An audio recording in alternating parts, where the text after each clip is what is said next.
Having observed active movement in opening and closing and the deviations, we can then come in and look at all of the active movements followed by passive movement and then resisted testing and then stress testing. Now, we will take them and we're going to go intraorally with this, so I'm going to put a glove on in a second, but essentially I'm going to have him open.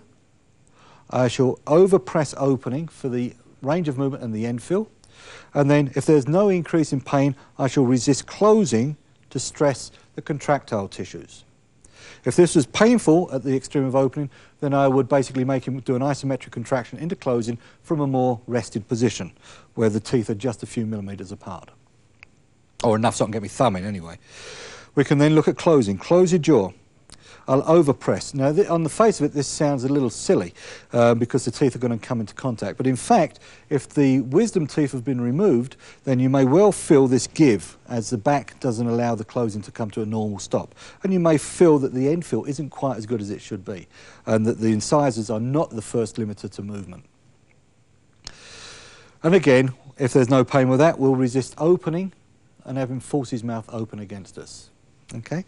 We can do deviation. Take your jaw to the left, overpress, and then resist the movement back to midline, and to the right, overpress that way and resist movement back to the midline.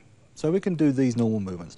So to do this, stabilize the head, just reach around the head this way, open your mouth for me, wide as you can, don't let me move it, and relax. Close, overpress, don't let me move it, and relax. Take your jaw to the left, don't let me move it, and relax. To the right, overpress, don't let me move it.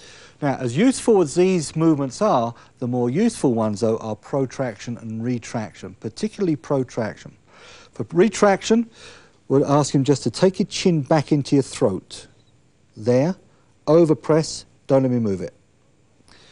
And for protraction, I'll actually stand in front of the patient, but I'll come off to one side so you can see what's happening. I'll reach behind the mandibles here, put my thumbs on the zygomatic arches, push your chin forwards for me. There, so he protracts, and then from there I'll just push back on the zygoma as I pull forward on the mandible. And we're looking for one side to give, and in fact that's what I'm feeling here. The left side has a little bit more give than the right side. Okay? Very sensitive test for excessive range in particular.